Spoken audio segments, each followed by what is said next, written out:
আসসালামু আলাইকুম। আমি মোহাম্মদ তারেক মোল্লা আছি অ্যাডমিচার কোচিংয়ের পক্ষ থেকে এবং আমার ইউটিউব চ্যানেল হলো টিকে ত্রিপল এভরিডে। যারা এখনো আমার ইউটিউব চ্যানেলটি সাবস্ক্রাইব করেন নাই সকলকে সাবস্ক্রাইব করার জন্য অনুরোধ করা গেল। তো আজকে আমার আলোচ্য বিষয় হলো ফিজিক্স 1-এর খুব সামনেই পরীক্ষা, এই কারণে আমি কিছু কিছু ভিডিও দেওয়ার চেষ্টা করতেছি, যদিও সময় স্বল্পতার কারণে সব ভিডিও দেওয়া সম্ভব হচ্ছে না। এই কারণে আসলে যেই টপিকগুলো খুব বেশি ইম্পর্টেন্ট ওই টপিকের উপর আমি কিছু ভিডিও তৈরি করার চেষ্টা করতেছি।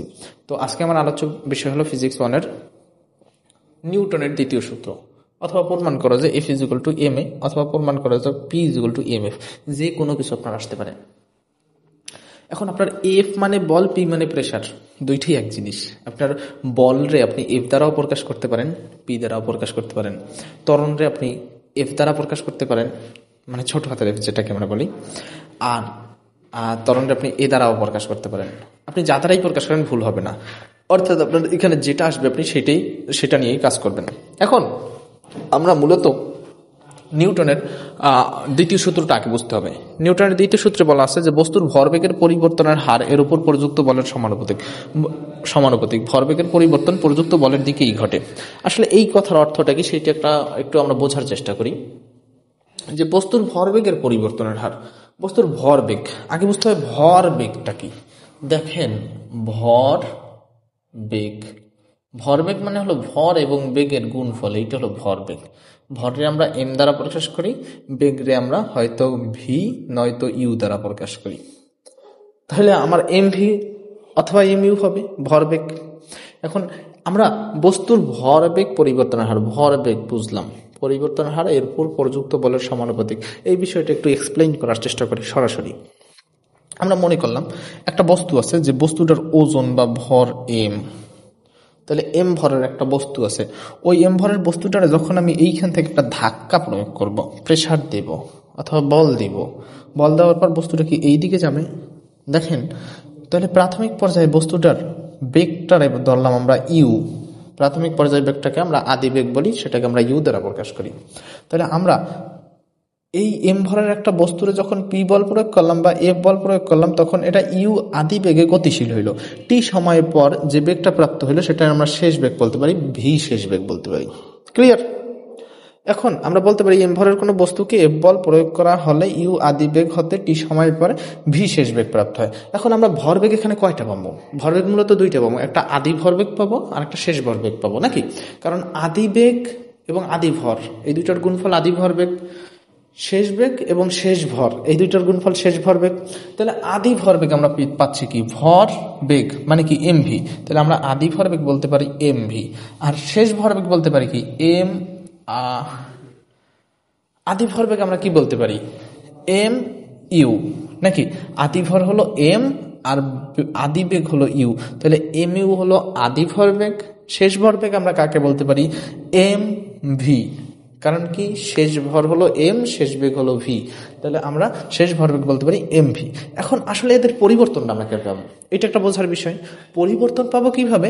এই যে এইটা তো সবসময় প্রাথমিক অবস্থায়, এই বেগের তুলনায় এই বেগটা বড় হবে, তাহলে বড় বেগ থেকে আমরা ছোট বেগটা বিয়োগ দেবো, অর্থাৎ বড় বেগ থেকে ছোট বেগটা আমরা বিয়োগ দেবো। তাহলে আমরা ভর বেগের পরিবর্তনটা আমরা কেমনে পাবো? এম ভি শেষ ভরবেগ মাইনাস এম ইউ আদি ভরবেগ। ক্লিয়ার ব্যাপারটা? তাহলে ভরবেগের পরিবর্তনটা পাইলাম। এখন সূত্রে কি বলা আছে? যে বস্তুর ভরবেগ পরিবর্তনের হার। পরিবর্তনের হার, কোনো কিছুর হার মানে কি? আমরা কিন্তু জানি যে সময় দিয়ে যদি কোনো কিছুর ভাগ দেই তাহলে আমরা হারটা পাই, নাকি? তাহলে ভরবেগের পরিবর্তন পাইলাম এইটারে যদি আমরা সময় দিয়ে ভাগ দেই তাহলে কিন্তু ভরবেগ পরিবর্তনের হারটা আমরা পেয়ে যাচ্ছি। ক্লিয়ার? এখন দেখেন আমরা পাচ্ছি কি? M V minus M U divided by T. এখন দুইটার ভিতরে কিন্তু এম বিদ্যমান, তাহলে একটা এম যদি কমন নেই তাহলে V minus U divided by T থাকতেছে। এখন আমরা এম এর জায়গায় এম রাখলাম, আর V minus U divided by T এইটার পরিবর্তে আমরা এ লিখছি। এইটা কিভাবে লিখলাম? আমরা কিন্তু গতির সূত্র থেকে আমরা কিন্তু জানি V is equal to U plus at, এমন একটা সূত্র আমরা জানি। এইখান থেকে যদি এটির এই পাশে রেখে ইউরে যদি এই পাশে ট্রান্সফার করি, তাহলে আসতেছে কি, ইউ তো প্লাস ছিল, ইউ এই পাশে এসে মাইনাস হবে, V minus U divided V minus U is equal to at আমরা বলতে পারি। এইখান থেকে যদি এর মানটা বের করি, তাহলে আমরা কিন্তু টিটা এই পাশে গুণ অবস্থায় আছে, এ পাশে আসলে কি হবে, ভাগ হবে, V minus U divided by T is equal to A, অর্থাৎ V minus U divided by T এর পরিবর্তে আমরা এ বসাইতে পারবো। দেখেন এইখানে কিন্তু V minus U divided by T এতটুকুর পরিবর্তে আমরা এ বসাইতে পারছি। ক্লিয়ার? এখন সূত্র অনুযায়ী কি বলছে, বস্তুর ভরবেগের পরিবর্তনের হারের উপর প্রযুক্ত বলের সমানুপাতিক। যে বলটা আমরা দিয়েছি ওই বলের সাথে ভরবেগ পরিবর্তনের হার যে পাইলাম এই এম এ, এটা হবে সমানুপাতিক। তাহলে আমরা সূত্র অনুসারে কি বল দিছিলাম, এফ বল দিছিলাম, এইখানে এফ বল দিছিলাম, এই বলটার সাথে বস্তুর ভরবেগ পরিবর্তনের হারটা হবে সমানুপাতিক, অর্থাৎ এম এটা হবে সমানুপাতিক। তাহলে এফ সমানুপাতিক আমরা বলতে পারি এম এ। এখন কোনো কিছুর যদি সমানুপাতিক চিহ্ন যদি তুলতে হয়, তাহলে আমরা জানি সমানুপাতিক ধ্রুবক চলে আসবে। তাহলে এফ সমানুপাতিক চিহ্ন তুলে যদি সমান সমান দিই, তাহলে কে এম এ আসে, কে হলো ধ্রুবক, একটা ধ্রুবক আসবে। এখন কে এর মান কনস্ট্যান্টলি 1 যদি হয়, তাহলে কে ইজ ইকুয়াল টু যদি 1 হয়, তাহলে এই কে এর স্থানে 1 বসবে, এম এর জায়গায় এম এ থাকবে, তাহলে F is equal to M A. আমাদের এইটা প্রমাণ করা শেষ।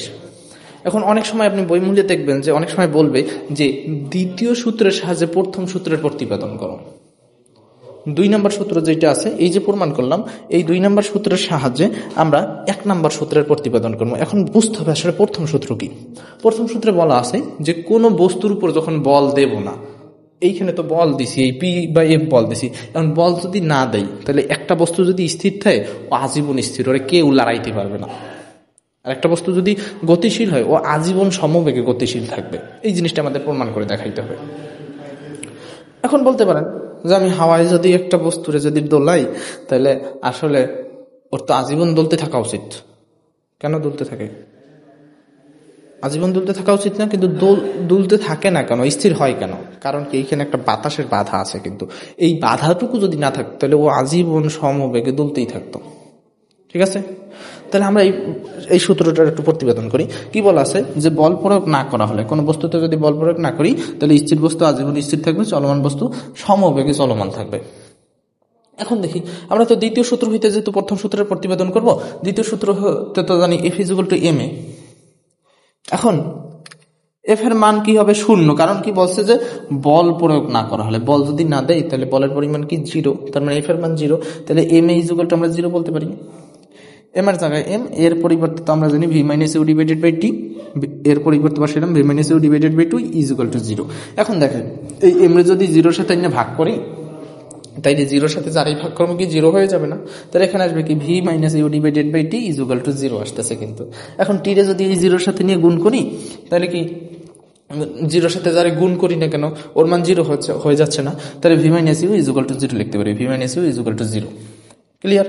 এখন ইউরে যদি অন্য পাশে নিয়ে যাই, তাহলে V is equal to U, অথবা এইটাতে আমরা সাজাই লিখতে পারি U is equal to V, নাকি? এই যে V is equal to U আর U is equal to V একই কথা না? তাহলে ইউ মানে কি আদি বেগ, আর ভি মানে কি শেষ বেগ। অর্থাৎ একটা বস্তু যদি 0 আদি বেগ থাকে, শেষ বেগও যদি 0 থাকে, তার মানে কি স্থির ছিল, চিরকাল স্থিরই আছে। আদি বেগ যেটা, শেষ বেগও সেইটা, অর্থাৎ প্রাথমিক অবস্থায় যা ছিল শেষেও একই অবস্থা, নাকি? তাহলে আদি বেগ কি ইউ, শেষ বেগও ইউ, আদি বেগ মানে 0, শেষ বেগও 0, তার মানে কি এর মান এটা স্থির ছিল, আজীবন স্থির। এখন আদি বেগ যদি 100 কিলোমিটার পার আওয়ার হইতো এবং শেষ বেগও যদি 100 কিলোমিটার পার আওয়ার হইতো, তাহলে 100 কিলোমিটার পার আওয়ারে কি আজীবন গতিশীল বলা যাইতো না? যে গতিতে চলতে আসলে ওই গতিতেই চলতে আছে, আর স্থির ছিল, আজীবন স্থির। তাহলে কি আমরা দ্বিতীয় সূত্রের সাথে প্রথম সূত্রের প্রতিপাদনটা সহজে পেরে গেলাম। ক্লিয়ার? তো দেখেন আসলে ব্যাপারটা অত্যন্ত ইজি। তো আজকে এই পর্যন্তই থাকবে। সময় দিয়ে সাহায্য করার জন্য ধন্যবাদ।